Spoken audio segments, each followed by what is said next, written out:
जो आज का टॉपिक है cash flow from operating activity.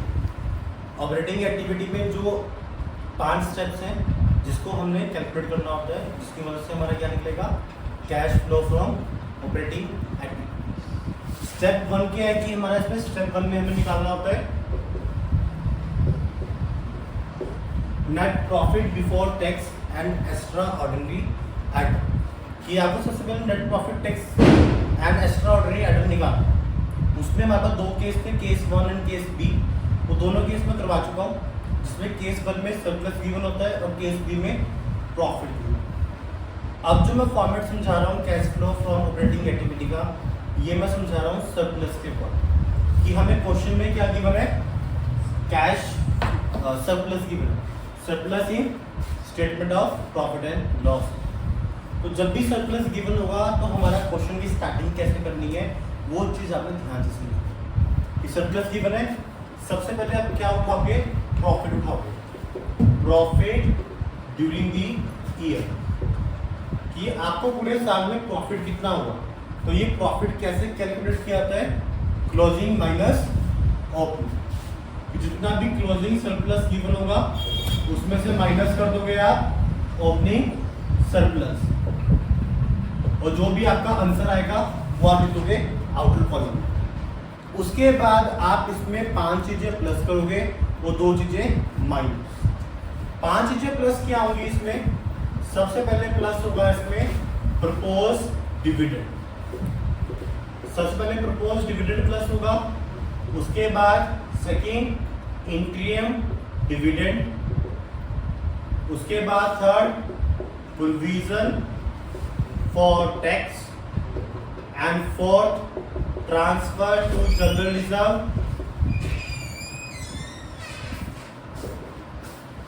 And last इसमें जो प्लस होगा, 5th प्लस होगा हमारा इसमें डेबिट आइटम इन P&L अकाउंट, जो आपको एक्स्ट्रा ऑर्डिनरी आइटम गिवन हो। उन 5 आइटम्स को प्लस करना है आपने किसमें, क्लोजिंग बैलेंस। इन 5 को प्लस करने के बाद जो आपका आंसर आएगा वो निकाल देना है। उसमें से आपने 2 चीजें माइनस करनी। 2 चीजें क्या माइनस करनी है, सबसे पहले माइनस करोगे रिफंड ऑफ इनकम टैक्स। कि जो भी आपको इनकम टैक्स का रिफंड गिवन होगा उसको आप माइनस कर दोगे, और लास्ट माइनस करोगे क्रेडिट आइटम इन P&L अकाउंट। और जो भी क्रेडिट आइटम गिवन होगी इन दोनों को आपने माइनस कर देना है इसमें से। और जो आपका आंसर आएगा, ये आंसर होगा आपका net profit before tax and extra ordinary items. ये निकालने के बाद आपके पास 2 स्टेप्स हो आते हैं। आपने इस प्रॉफिट में ऐड करना है नॉन कैश एक्सपेंसेस। आपने क्या प्लस करना है, नॉन कैश एक्सपेंसेस। हमारे सिलेबस में जो नॉन कैश एक्सपेंसेस है वो गिनती के 5 है।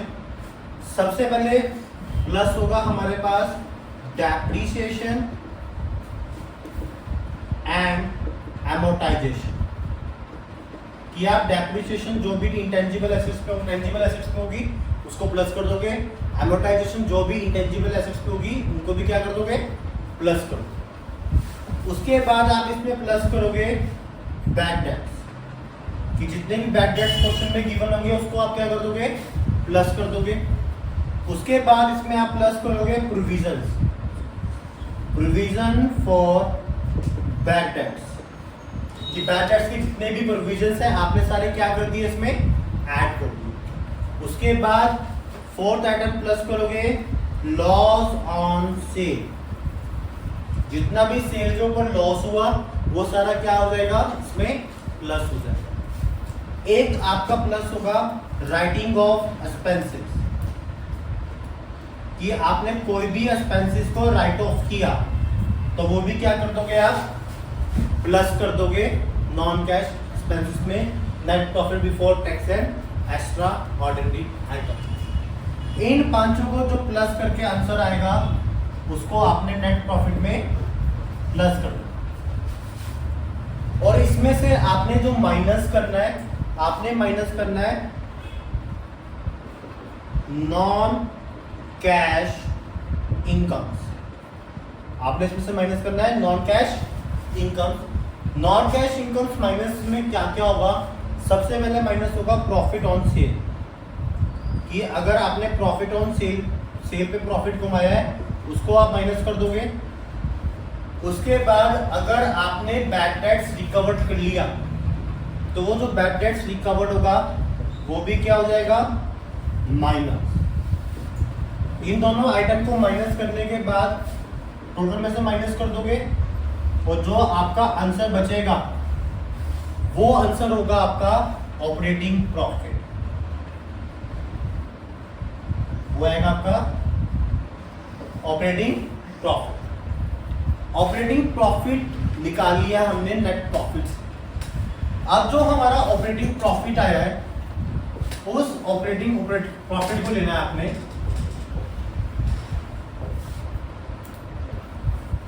ऑपरेटिंग प्रॉफिट निकालने के बाद अब आपने क्या करना है, इसमें दो चीजें प्लस करनी है, दो चीजें माइनस करनी है। क्या प्लस होगा वो देखो, इसमें ऐड होगा increase in current liability, decrease in current assets. और दो चीजें माइनस होंगी, decrease in current liability, increase in current assets. इन दोनों को आप प्लस करोगे, इन दोनों को आप माइनस।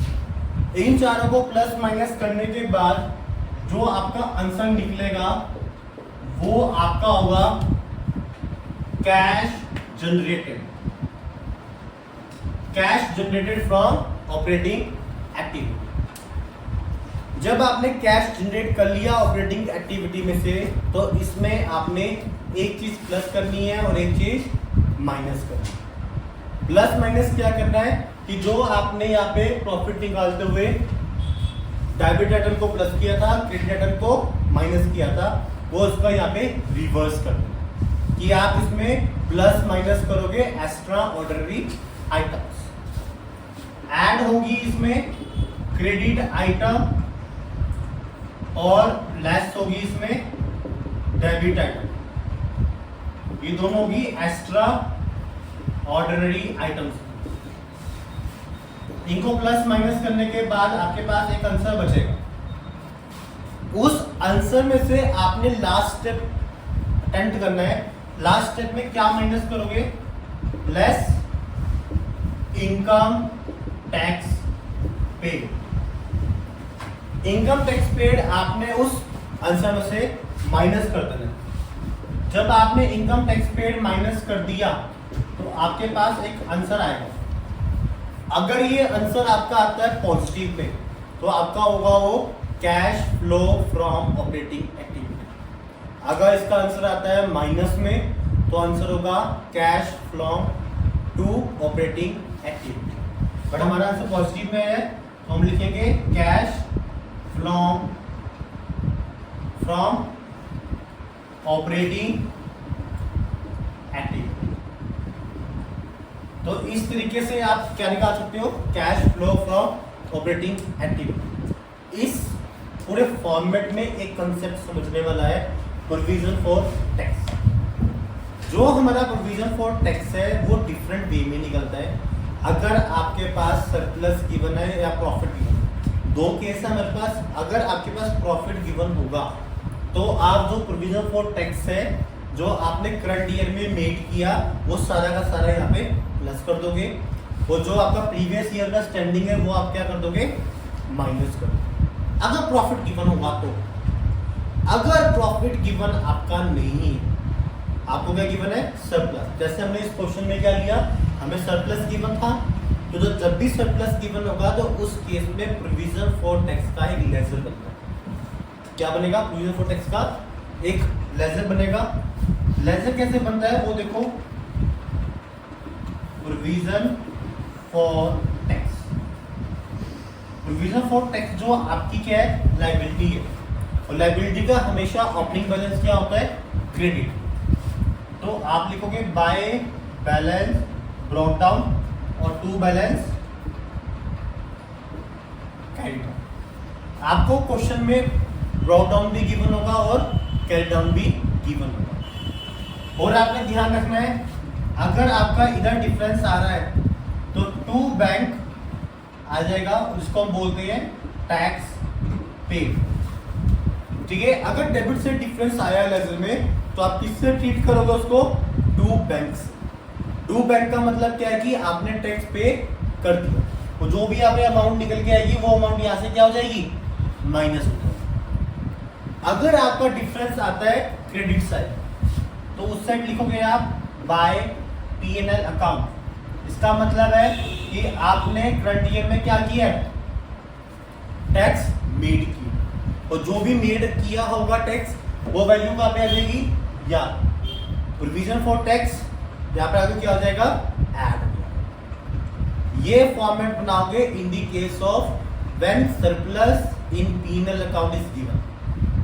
अगर तुम्हें प्रॉफिट गिवन है तो प्रीवियस ईयर का पे कर दोगे, करंट ईयर का तुम्हारा टैक्स मेड हो जाएगा। तो ये दो मेथड्स है हमारे पास प्रोविजन फॉर टैक्स निकालने के। क्लियर? तो ये आपका क्वेश्चन था cash flow from operating activity.